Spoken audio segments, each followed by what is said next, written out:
ये मौका था श्री कृष्ण जन्माष्टमी का और इस दौरान सीएम योगी जन्मस्थान मंदिर में कान्हा के दर्शन करने के लिए पहुंचे। इसके बाद वे पांचजन्य सभागार पहुंचे। यहाँ उन्होंने बाल स्वरूप बच्चों को दुलारा। उन्होंने इस दौरान बच्चों को माखन मिश्री के साथ साथ खीर भी खिलाई।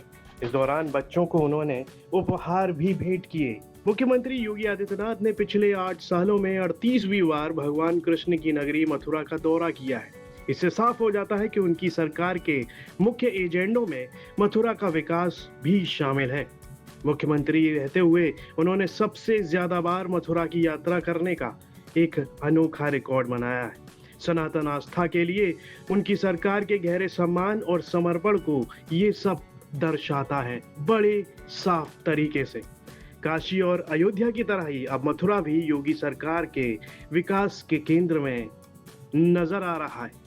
बता दें कि सीएम योगी अपने कार्यकाल में काशी 160 बार जा चुके हैं और अयोध्या में 85 और अब मथुरा का ये 38वां दौरा बताता है कि सीएम योगी की नजरों में मथुरा शहर के विकास की कितनी अहमियत है। इससे साफ होता है कि उनका फोकस मथुरा के विकास के लिए कितना है। काशी विश्वनाथ धाम और अयोध्या में भव्य राम मंदिर के निर्माण के बाद अब कृष्ण नगरी के विकास पर उनका पूरा ध्यान है। इससे साफ है कि योगी सरकार भारत की तीनों प्रमुख धार्मिक नगरियों को विश्व पटल पर स्थापित करने के लिए प्रतिबद्ध है। इस दौरान सीएम योगी आदित्यनाथ ने इतिहास और पूर्वजों के किए पुण्य के कामों को लेकर भी जनता को संबोधित किया। क्या कुछ कहा, आइए सुनते हैं।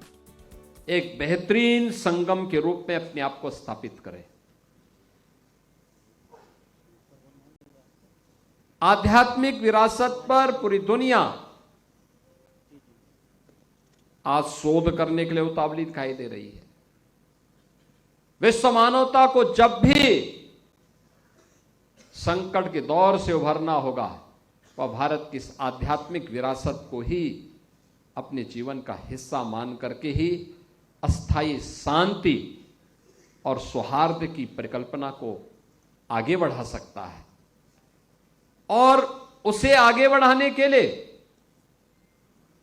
यह सौभाग्य हम सबको प्राप्त हुआ है।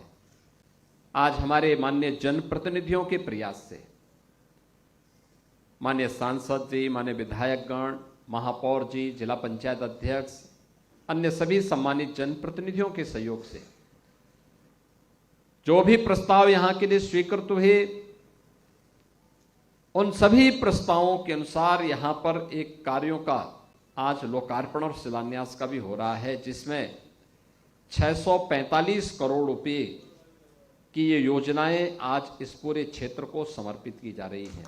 मैं इसके लिए भी मथुरा, वृंदावन, परसाना, गोकुल, बलदेव, गोवर्धन, राधा कुंड जैसे पावन तीर्थों से जुड़े हुए और इस संपूर्ण जनपद से जुड़े हुए आप सभी नागरिकों को, श्रद्धालुजनों को हृदय से बधाई देता हूं। बहनों और भाइयों, भारत को अपनी गौरवशाली विरासत पर पूरा गर्व करने का अधिकार है। उसे हम आगे बढ़ाएं।